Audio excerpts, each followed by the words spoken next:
Excelentísimo señor rector magnífico, excelentísimas autoridades, claustro académico y alumnos, señoras y señores.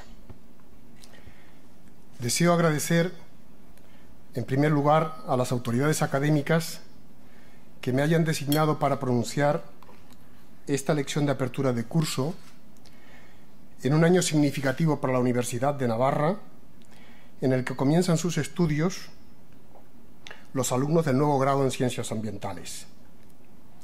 Mi agradecimiento es aún mayor, considerando que tengo la oportunidad de dirigirme a ustedes en este marco solemne del aula magna para impartir mi última lección después de 42 años de dedicación a nuestra alma mater. Cierto amigo del claustro asentía que en esta lección hablaría sobre el sistema de garantía de calidad de la universidad, al que he dedicado una buena parte de mi quehacer universitario. En realidad, no sé bien si soy un directivo que gestiono la calidad de la universidad o un profesor de zoología que participa de las tareas directivas de la universidad. Pues bien, ante esta disyuntiva, hoy deseo ejercer de biólogo y he elegido para esta disertación el tema de la diversidad biológica, las causas de su pérdida y propuestas para conservarla. La biodiversidad y las características del medio ambiente son motivo constante de información en los medios de comunicación. Basta echar una ojeada a las hemerotecas. La Organización Mundial de la Salud ha confirmado que la contaminación del aire causa cáncer. Unos 2.000 niños mueren cada día por falta de agua. 8 de cada 10 especies de animales son insectos. Las abejas, los animales más valiosos para la biodiversidad. España atesora más del 50% de las plantas silvestres europeas, etc. La protección de la biodiversidad es causa de preocupación de la doctrina social de la Iglesia, reconociendo que, en el contexto de los estrechos vínculos que unen entre sí los diversos ecosistemas, el valor ambiental de la biodiversidad se ha de tratar con sentido de responsabilidad y proteger adecuadamente porque constituye una riqueza extraordinaria para toda la humanidad. La destrucción de los bosques, incluida la causada por los irrazonables incendios dolosos, acelera los procesos de desertificación, con peligrosas consecuencias para las reservas de agua y pone en peligro la vida de pueblos indígenas y el bienestar de las futuras generaciones. Biodiversidad es un neologismo del lenguaje científico de procedencia anglosajona, resultado de la contracción de la expresión diversidad biológica, biological diversity. El concepto de diversidad biológica se define en 1992 en la Conferencia de Río de Janeiro como la variabilidad de los organismos vivos de cualquier fuente, incluidos los ecosistemas terrestres, marinos y otros ecosistemas acuáticos, y los complejos ecológicos de los que forman parte.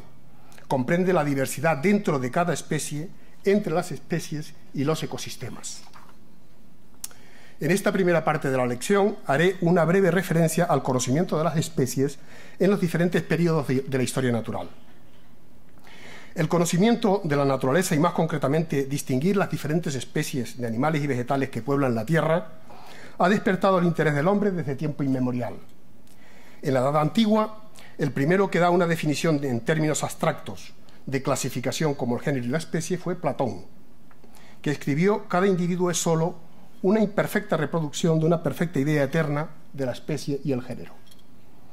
Probablemente lo más destacado de la época romana sea la historia natural de Plinio el Viejo.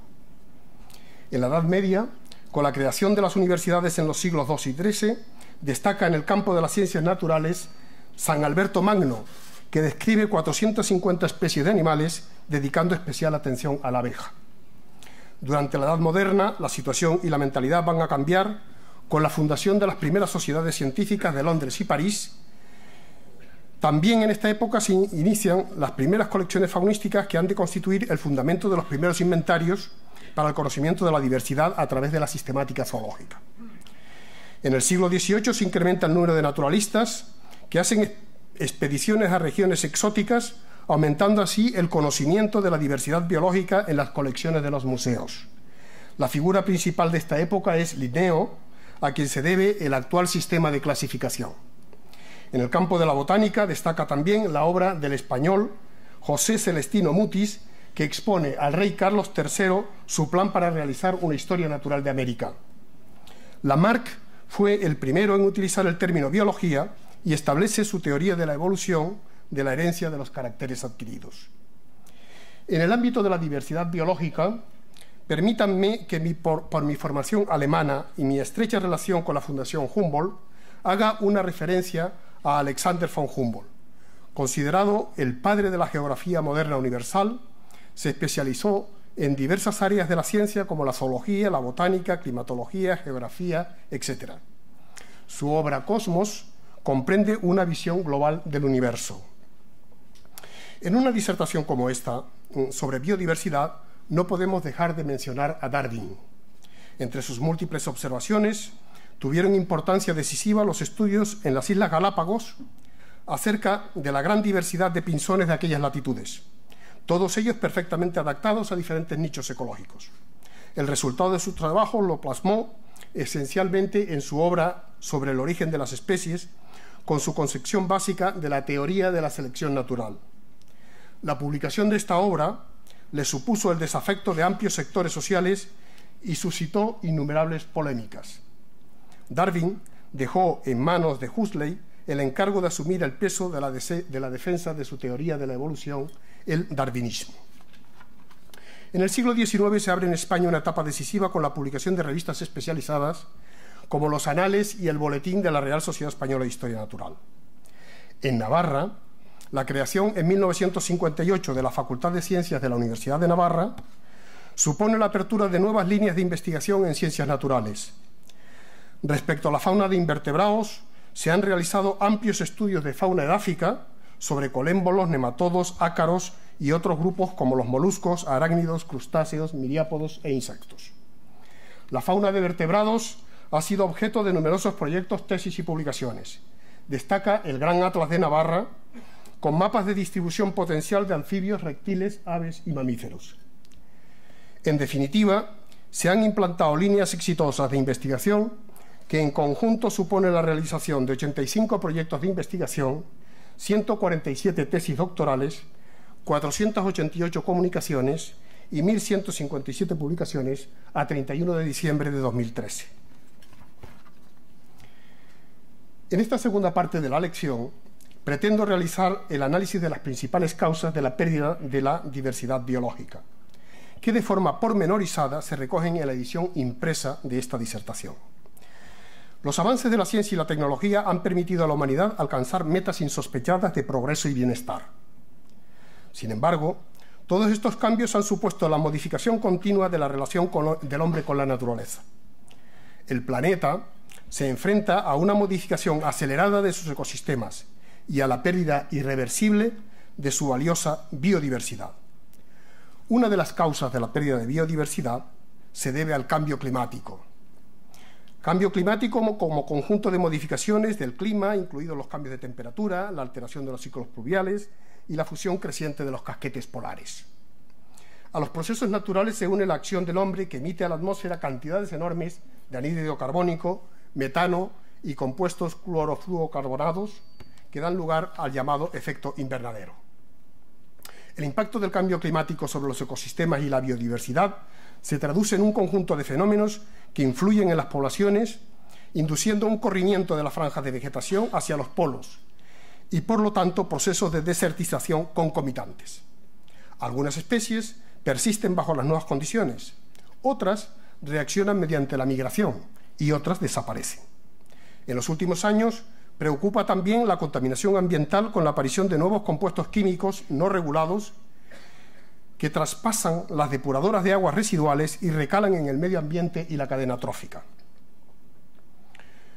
La Agencia Europea del Medio Ambiente fija actualmente su atención en la aparición de fármacos en el agua y en los disruptores endocrinos, dioxinas, herbicidas y plaguicidas, como agentes causantes de alteraciones de la función tiroidea y del sistema inmune en aves y mamíferos que pueden amenazar las poblaciones de las especies. Por otra parte, la construcción y utilización de infraestructuras de transporte, especialmente de carreteras, es uno de los agentes causantes de la fragmentación de los ecosistemas. La fragmentación del hábitat, es decir, la división de los ecosistemas en parcelas más pequeñas y aisladas, es una dificultad añadida para conservar la diversidad biológica.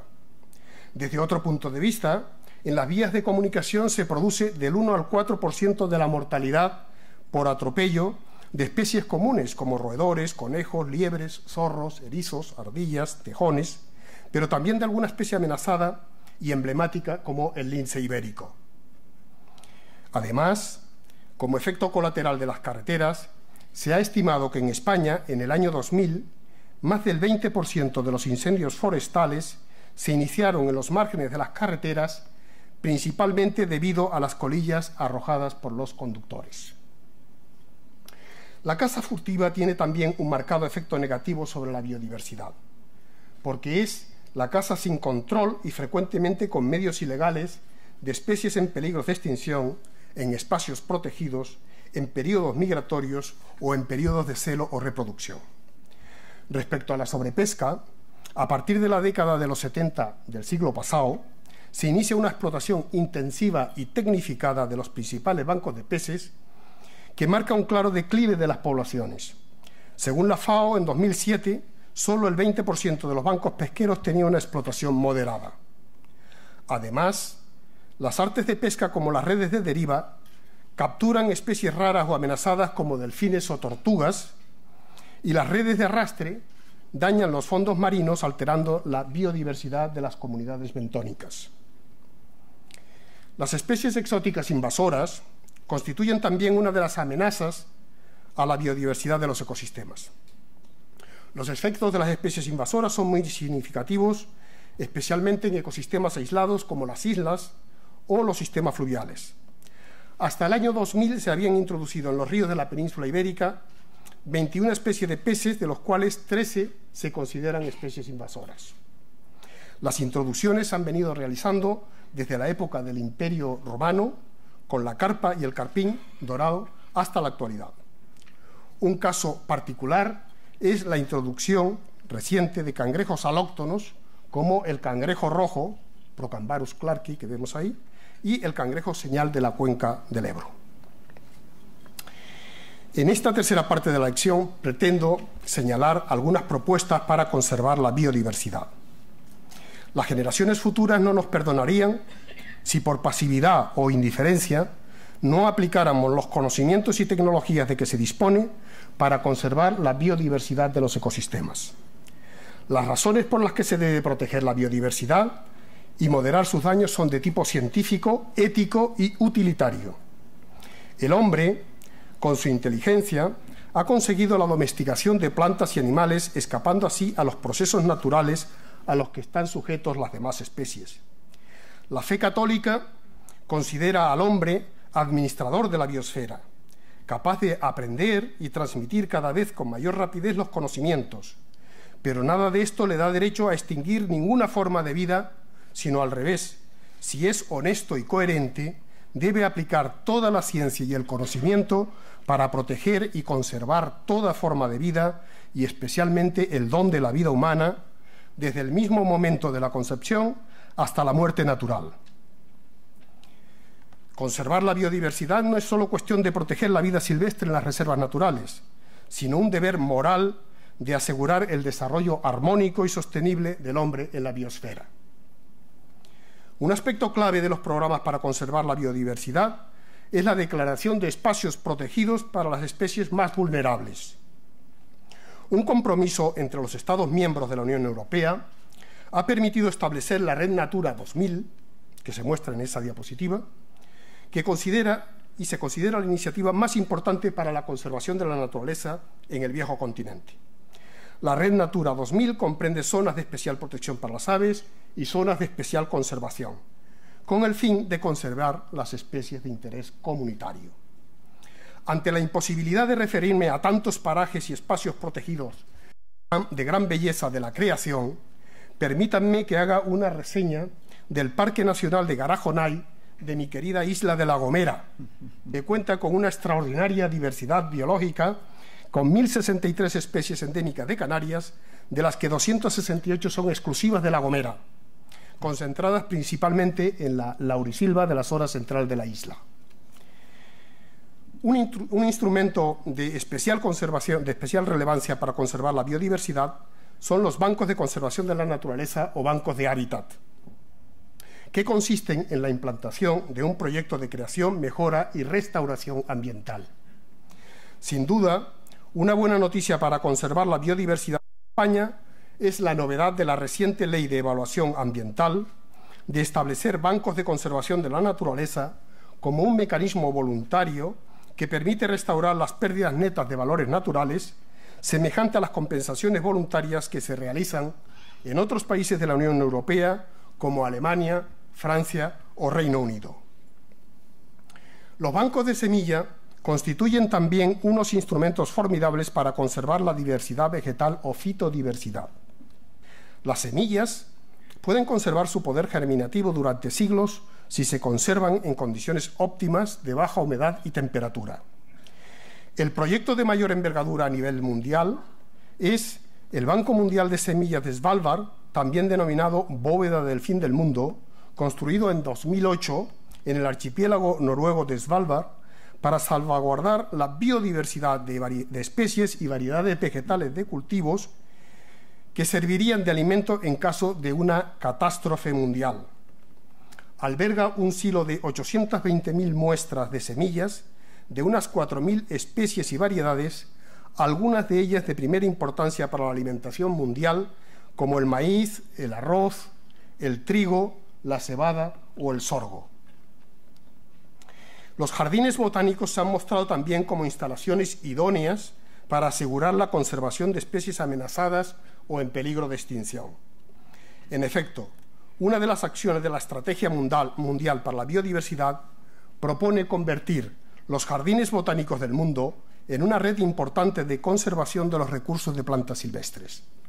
En los jardines botánicos se cultivan a nivel mundial más de 80.000 especies, que representan aproximadamente la cuarta parte de la fitodiversidad total.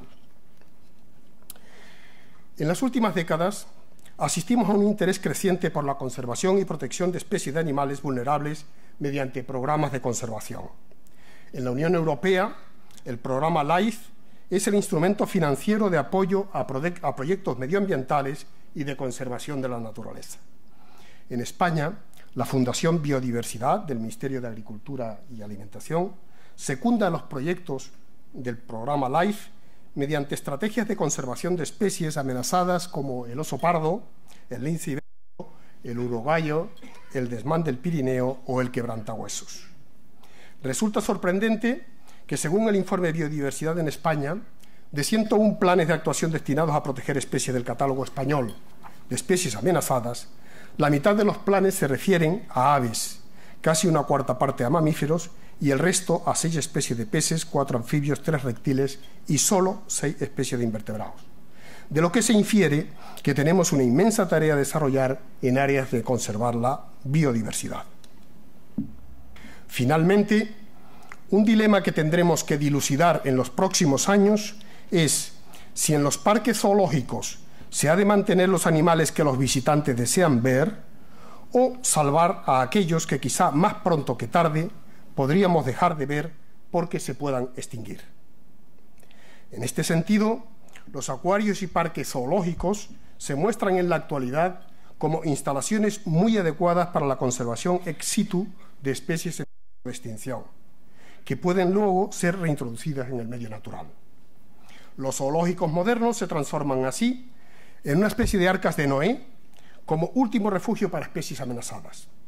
Cabe citar como ejemplo el Smithsonian National Zoological Park de Washington, que ha reproducido con éxito 6 camadas de guepardos, una especie en vías de extinción desde 2004. Termino con las siguientes reflexiones. Se ha de tender hacia prácticas agrícolas más ecológicas mediante la gestión integrada de plagas para reducir el uso de plaguicidas y aminorar sus efectos contaminantes sobre la biodiversidad, el agua y la salud. La Comisión Europea se propone como objetivo detener la pérdida de biodiversidad de los ecosistemas para 2020 y restaurar en la medida de lo posible los afectados por la actividad económica.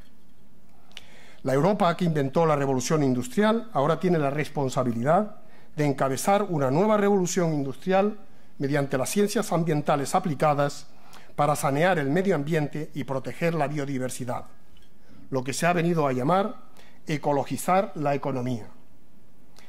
Termino con unas palabras que oí a San José María en esta misma aula magna en 1972 con motivo de una investidura de doctores honoris causa.